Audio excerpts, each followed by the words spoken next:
So we're gonna actually go over to Candace Owens' channel and listen in on what she has to say about Bridget Macron and Donald Trump. It's a lot, guys. It's a whole lot to cover here. So we're gonna get right into this here.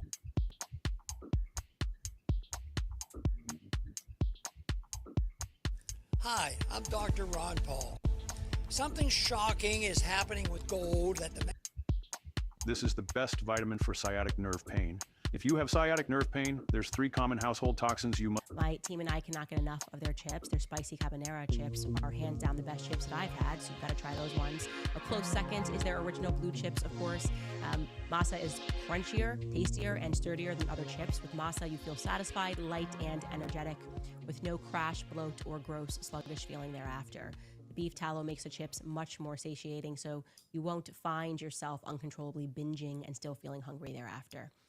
Masa Chips is beloved by thousands of customers and has been endorsed by industry-leading health and nutrition experts. If you're ready to give Masa a try, just head to masachips.com/Candace and be sure to use code Candace at checkout for an additional 25% off your first order. Again, that's masachips.com/Candace, code Candace for 25% off your first order. Also reminding you guys, as I always do, about American financing because costs are still rising on everything: gas, groceries, home repairs. If you're a homeowner, you've probably maybe at one time thought, should I call American financing and try to refinance and pay off that credit card debt? And then you maybe second guessed yourself because many people are enjoying a low mortgage rate. I also want to say that what was incredible here is, okay, there's like a 200-page lawsuit filed by the president of France wherein his first lady man admits that their relationship began, even though they tried to sell it that he was 17 when he was running for president the first time around. Now they're admitting that he was just 15, which still is not exactly the truth. By the way, that would have been a crime in France, the age of consent in an environment where an adult has power over the child, like if it's a student and a teacher, is 18. But with all of that documented, of course, the main takeaway of this 200-page lawsuit for Zionists who hate me because I won't support Israel was that Macron wrote, I don't know why their team of lawyers put this, that I was a dual citizen. I'm not kidding. Take a look. It was all over all of his Zionist accounts who absolutely hate me because I have this crazy idea that we shouldn't mass murder Palestinian children and mass murder Christians, all for Bibi Netanyahu. I know it's a crazy take. It sounds anti-Semitic when you say you can't kill everybody just because you want to. So they hate me, and so they just were like pushing this, trying to make it go viral. Breaking! It's been revealed that Candace Owens is a dual citizen of the UK. She talks all day about how people shouldn't be loyal to 2 countries while she actively holds 2 citizenships. Again, this is from the Trust Me Bro lawsuit. So they just trusted the bro, right? Avi Yemeni also followed that up, and he actually got fact-checked, or was it actually, it was Eyal that got fact-checked, but Avi followed it up. Yeah, you can see the fact-check on that. He writes, after all her screeching about dual citizens being foreign agents, turns out Candace is a dual citizen of one of the most Muslim-populated countries in Europe.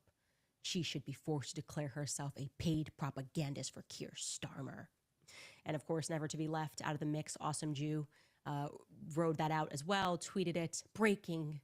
Candace Owens has been exposed as a dual UK-US citizen, despite preaching that dual citizens shouldn't be allowed in the media. You got to know they're just like on one big group chat. It's like the Zionist group chat. And like, oh, anything you can find about this girl. They're just so obvious. They're so obvious. And then Ian Miles Chong, our resident Tubby, he's from Singapore, Malaysia, or Tubby Malaysian, writes, Candace Owens is a dual citizen by her own logic. All her political opinions must be considered suspect. Of course, I'm not a dual citizen. And think past their Zionist rage, they would have just had common sense. You can't just become a citizen of a country that you don't live in. I mean, I'm sure Israel does that for like the people. You can't, in most places, there's a rule that you gotta live there to become a citizen. And in the UK, I wouldn't even qualify to apply for a citizenship. My husband and I have lived here in the United States since we got married, never lived there, didn't have a child there, nothing. We have no property there at all. We've got family there, we've got friends there, but our lives are here. And we went through 6 laborious years of getting him to become a citizen of America, which we announced his American citizenship when it finally went through 6 years later. And so this was just stupid, but I just love to just show you how petty Zionists are. I always say, like, you know, if Zionism is such a moral political philosophy, why does it require so much lying? Like, why do they have to lie and smear and libel everybody to get them on board with them murdering people? maybe because it's just like a murderous ideology, I think, actually, an ethnocentric ideology. But don't get me started on the Ziobot train, okay? Anyways, in more important news, there is this clip.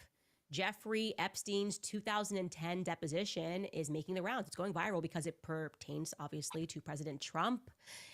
And the questions that are being asked of Jeffrey Epstein are of interest. I'll let you take a listen. Have you ever had a personal relationship with Donald Trump? What do you mean by personal relationships? Have you socialized with him? Yes, sir. Yes? Yes, sir. Have you ever socialized with Donald Trump in the presence of females under the age of 18? Though I'd like to answer that question, at least today, I'm going to have to assert my 5th, 6th, and 14th Amendment rights, sir. Okay, so a couple of things. I actually would like to get further context on why that's from 2010, since he had kind of done his deal, I believe, in 2009. Maybe it was right before he did his deal. Maybe by the time it was done, it was thereafter, or they made him, subject to some of these interviews. I'm not sure. But right off of the bat, this is not a smoking gun. Yes, it is extremely odd that Epstein would invoke the Fifth Amendment after answering the smaller questions. Like he said, did you know Trump? Yes. Did you know Trump? Yes. And what do you mean? Could you clarify that question? But then suddenly he invokes the Fifth on the matter of minors having been around them. Yeah, that is strange. As I pointed out earlier, though, it is very likely, as we have seen in other clips of him, he said his lawyers told him to just plead the Fifth all the way through, right? Plead the Fifth all the way through, particularly on the topic of minors, since that's what he's being charged with, right?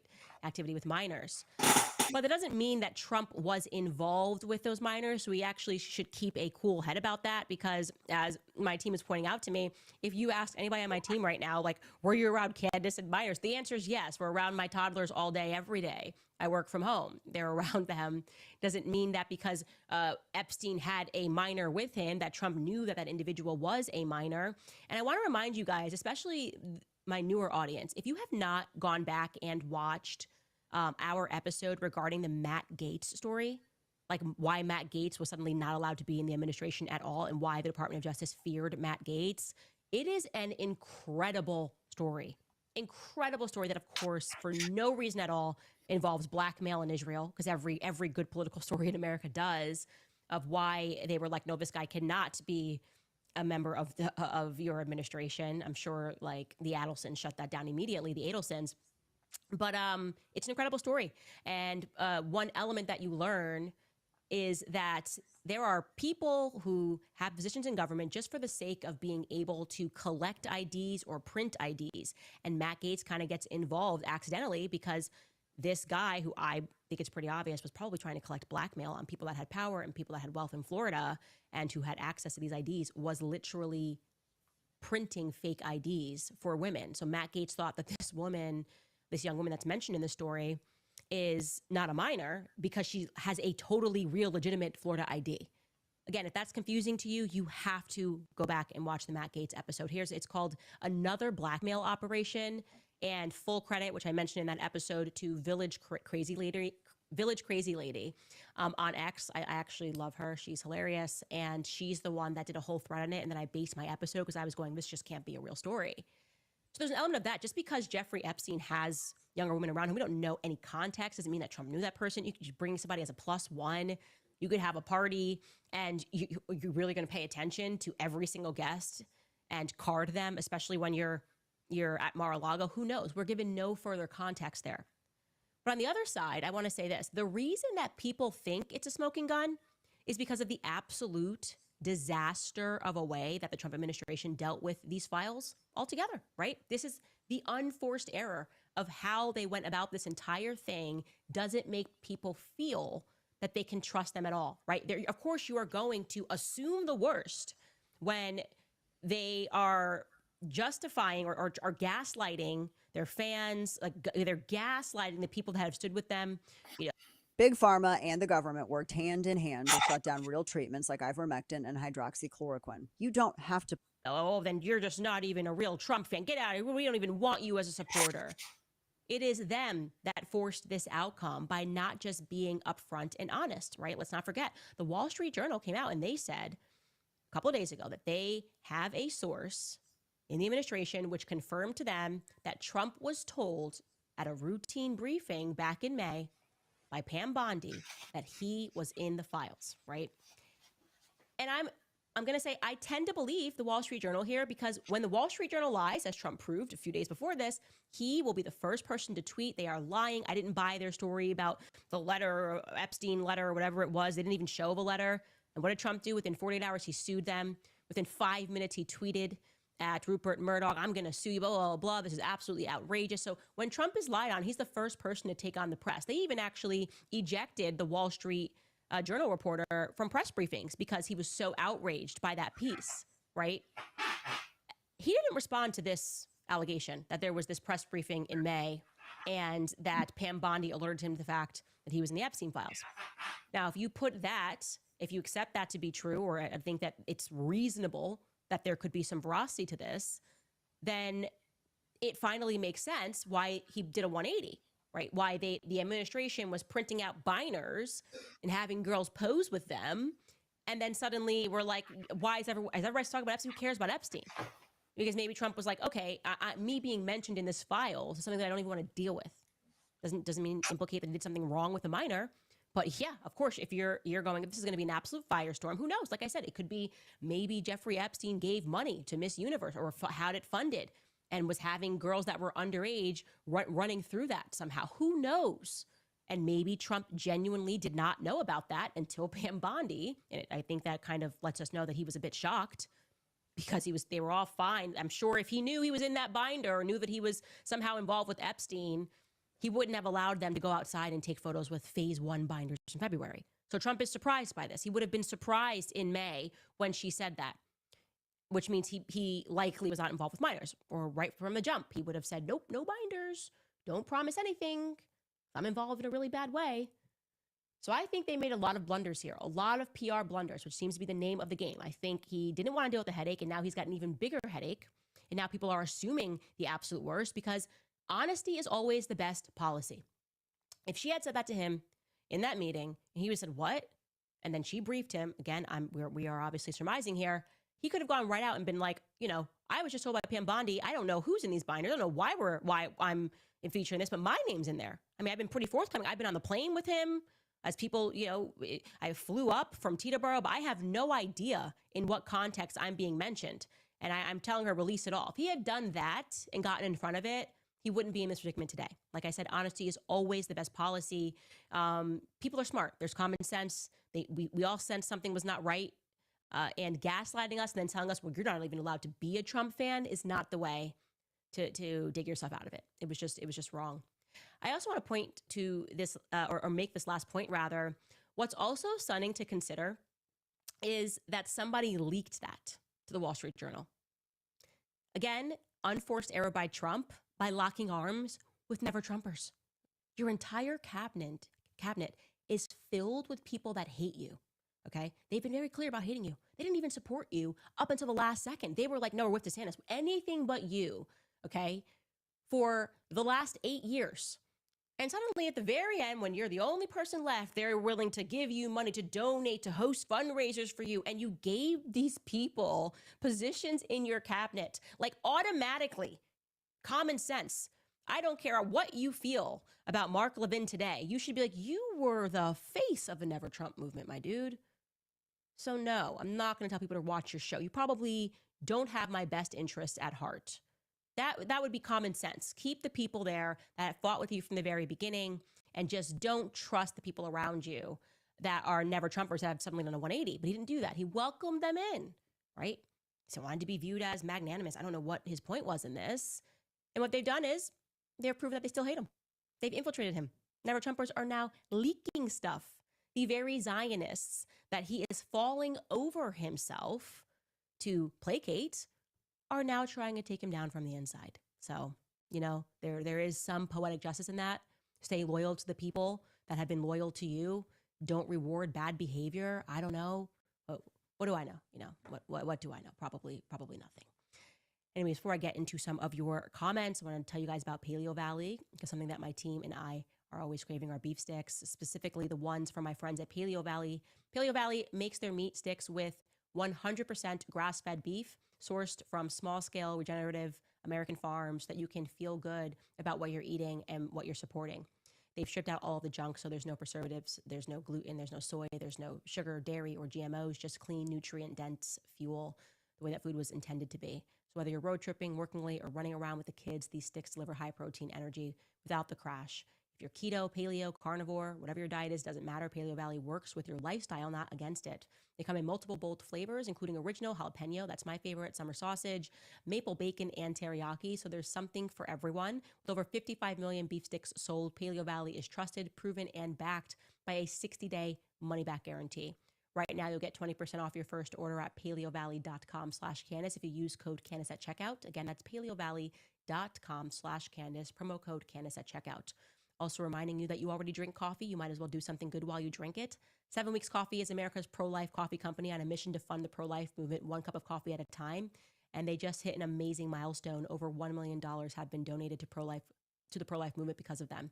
Why are they called 7 Weeks Coffee? I'm reminding you it's because at 7 weeks, all 50 states. I didn't know that it was a career goal of mine until it actually happened. But yesterday, I made Jake Tapper of CNN say live on air, I will be coming for this wig today regarding Brigitte Macron. He actually said the statement. It's just too absurd and so hilarious. He sat down to interview Macron's U.S. attorney, Tom Clare, and the result is fantastic. So we're going to go through that. Also, there is a clip going viral, if you have not been paying attention, of Jeffrey Epstein being asked specifically about Donald Trump and whether there were minors around them when they were together. And it's a very interesting clip. And I'm going to give you my take on it. Welcome back to Candace.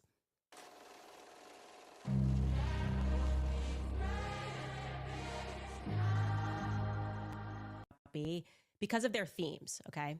And the theme, in case you have not seen that Gladiator film or any of the Gladiator films, is it's really about untouchable elites that are up in their boxes, ruling over the Colosseum, right? Calling for violence, calling for wars, keeping the general public entertained, hoping that the public doesn't suddenly take notice that everything around them is in demise due to their political corruption.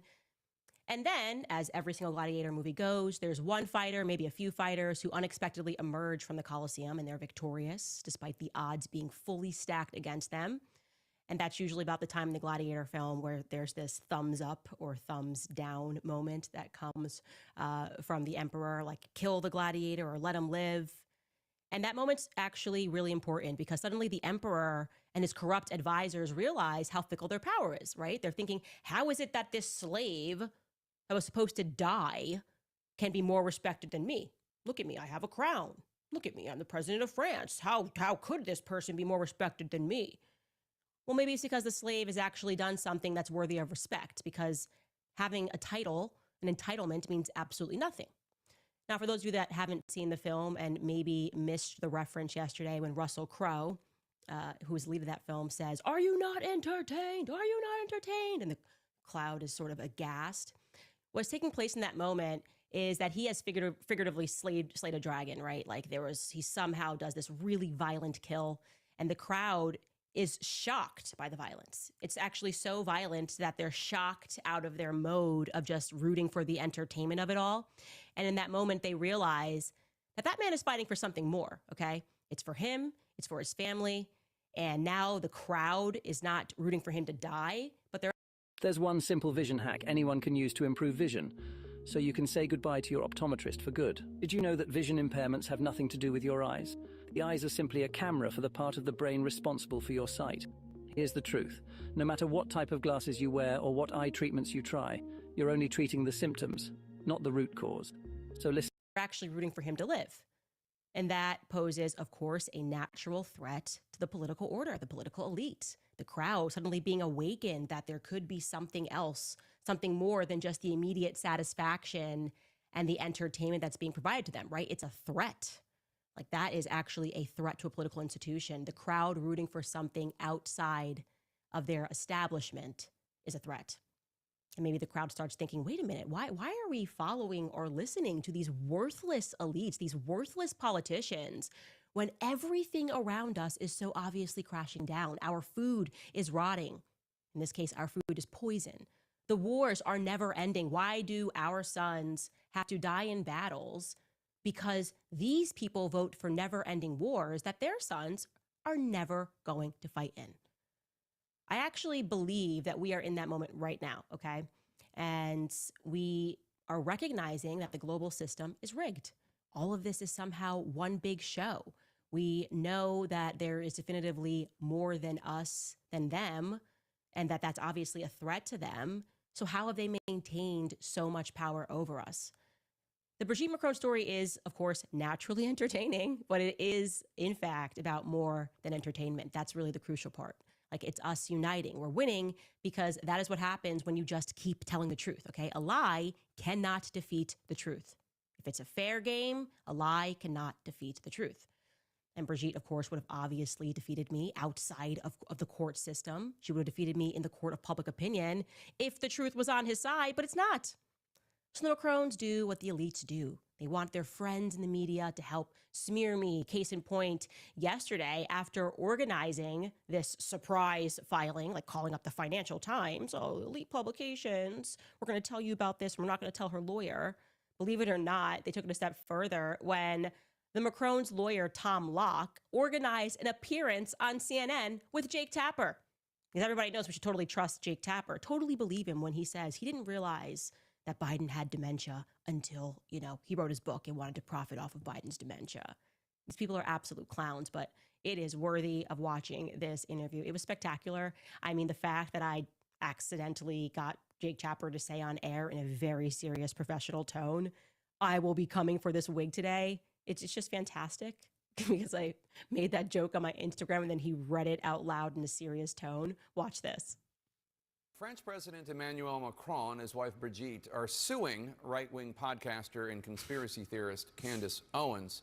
The defamation lawsuit filed today in Delaware claims that Owens has engaged in a, quote, relentless and unjustified smear campaign against the couple. The complaint goes on to allege that Owens spread outrageous conspiracy theories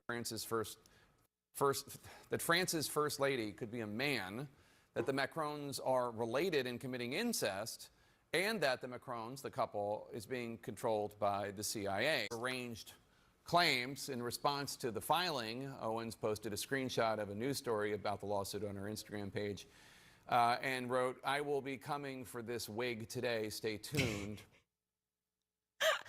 I just love that. She wrote, quote, "I will be coming for this wig today. Stay tuned." That's, there are elements here that are just plainly entertaining. But then it gets kind of even more bizarre because Tom Clare, of course, is there to sort of meaningfully assert that there is just so much evidence, extensive evidence, he says, quote unquote, extensive evidence that they apparently submitted to me, which you guys know they didn't, which disproved the idea that Brigitte was a man. And of course, Tom Clare is lying. His goal, he has to lie. This is all a PR strategy. And Jake, who is fully on Tom Clare's side, but he has to embody the pretense of an actual journalist and not just a bad faith state actor, accidentally exposes Tom Clare as a liar about this extensive evidence by just asking him for an example of that extensive evidence. Take a listen. After we put facts and information in front of her, black and white, multiple times. What? Like her, the first lady's birth certificate? Like what kind of facts? Yeah, we have laid out extensive evidence in our complaint demonstrating that she was born a woman, she's always been a woman, and the allegations of CIA control conspiracy and the incest and all the other things are demonstrably false.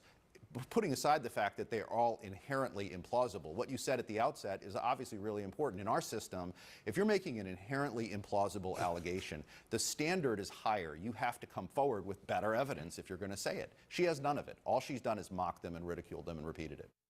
He tried so hard to wiggle out of that one, but people are going to call him out because he's like, no. Like what? Like what is the example of evidence? He's like, we wrote to them that she's definitely a woman and it's implausible that she's not. So we totally got this thing. We're totally going to win because we have asserted that it's implausible that Brigitte was born a man, and totally trust us, bro, that he is being honest. That was their evidence. Their evidence that they presented to us as we presented to the public was trust me, bro. Trust me, bro, she's not a bro.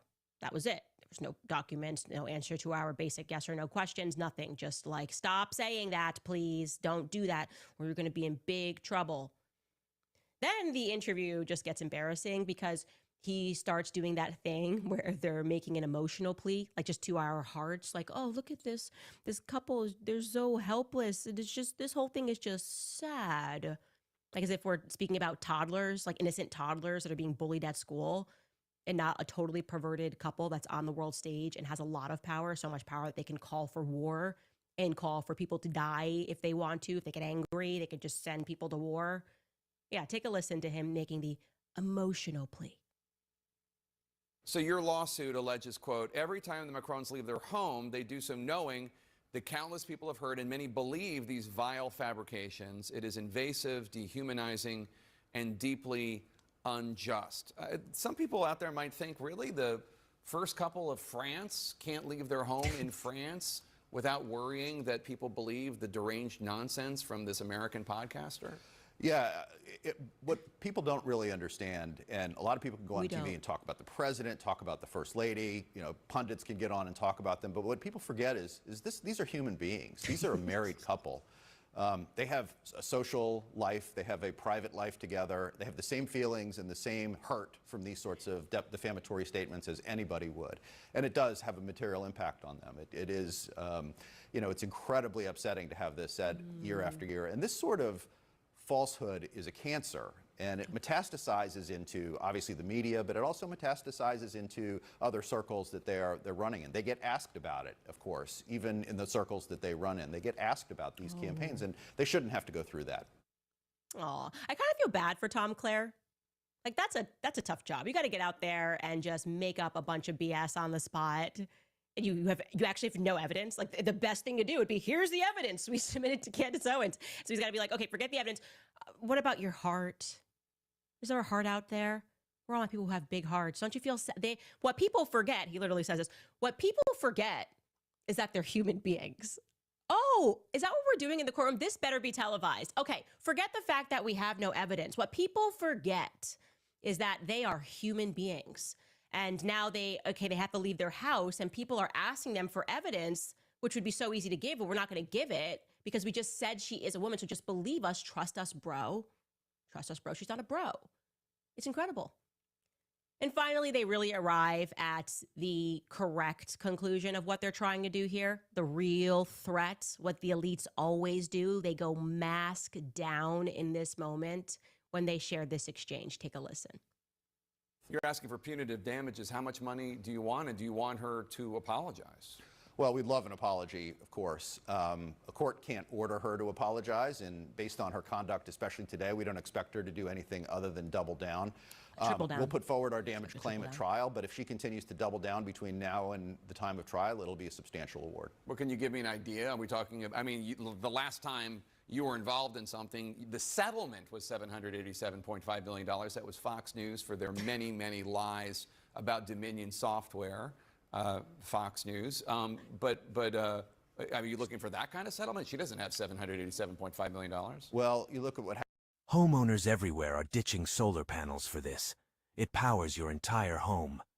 Thousands of happened with Alex Jones, and there are juries understand that there is an inherently large value to somebody's reputation, and if you're going to say these vile things and if you're going to repeat them to a significant audience, as she has over 5 million followers, and her lies have metastasized into actual publications. So we see other publications that pick up on it and they report on it, and when you ask them, when we reached out to them and say, what's your basis for this, they point back to her. New York Post and others have pointed to her as the source of their reporting on this. But they're asserting it as if it's true based on what Candace Owens is saying? They repeat what Candace has said, and they cite her as a source. And so when they fall back on her, but she is at the epicenter of this campaign. That's why we picked her. That's why we're going for her, is because she is the one whose lies are metastasizing and spreading. And she, under our system of defamation, is liable for all those republications.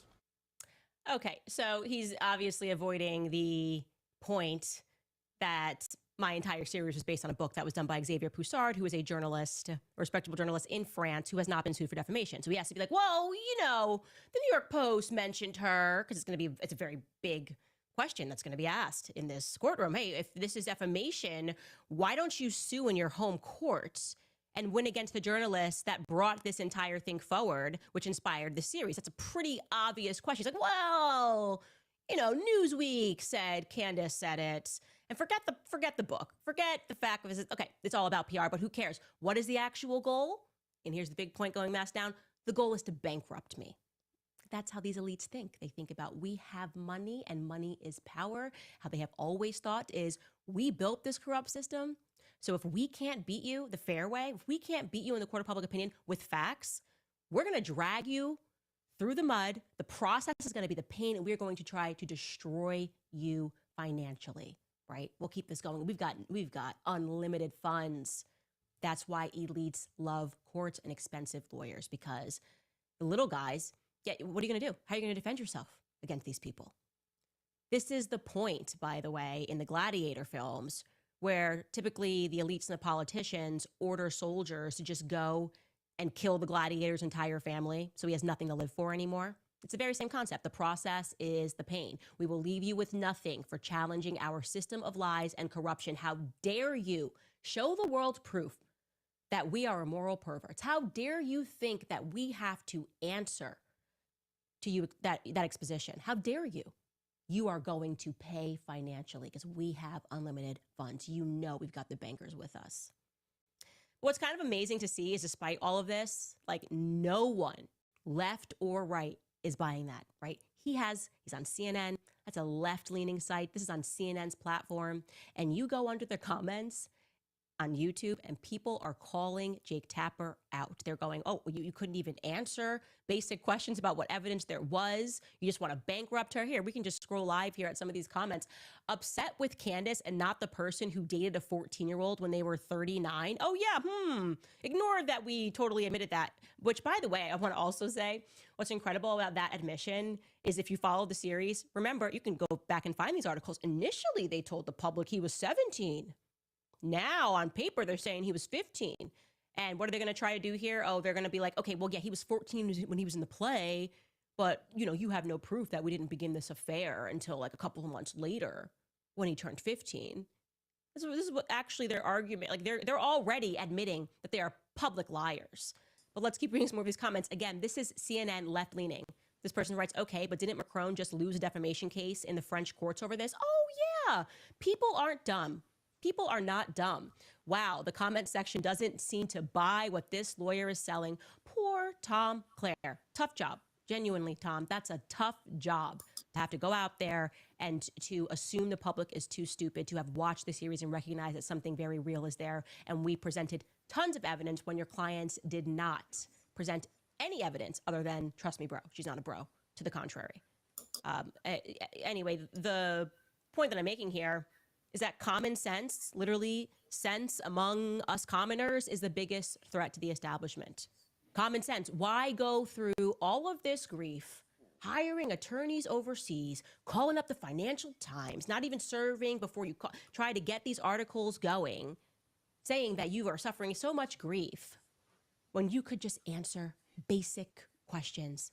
Okay, you don't even need to supply blood here. Just show some photos, which would debunk this. Show us you raising your kids. Common sense also. Where is your brother to defend you? Could you? Okay, so we're getting to a point now where the truth is not even going to be relevant because, well, they have not even a leg to stand on. And as Candace is saying, you know, all you have to do is just show proof. And if you show proof, then the allegations would be proven to be false. And so Candace would look bad just simply by going and getting a blood test or showing some sort of proof. And here the thing is that there is no proof, because if there was proof, then they would actually be showing it, wouldn't they? They'd actually be doing something about it, but there is no proof that this woman is not a man, right? Or this person, or the person is not a man, and this person has not been involved with this younger man since he was in his teens, and now he's the president of France. But see, that doesn't matter, because I believe that this whole thing is leading to, like Candace is saying, bankruptcy. They'll drag this person through court, and Candace is going to go to court. And of course, she has no way of defending herself. But here's the thing. She can point to the book that she got all of this information out of. As she was reading the book, she uncovered something that was very dark about the Macrons. And in the book, it possibly was given voice to something that mostly remains silent when it's written in the book. Most people don't even pay any attention to stuff that's written in books. But I was just watching the other podcaster, Grace, really graceful. And she was talking about some of the things that she brought out in the book that she was reading. And a lot of podcasters do that. They go and get books, and they will actually give life to the author's words by being the face and the voice and again, the head person who's leading the charge of an injustice that has been written in books and kind of put in there for people who are curious enough, smart enough to actually go and look in the book to find the information. And so this is something that people like Candace does. And it is a good thing to have people like this who will actually do the research.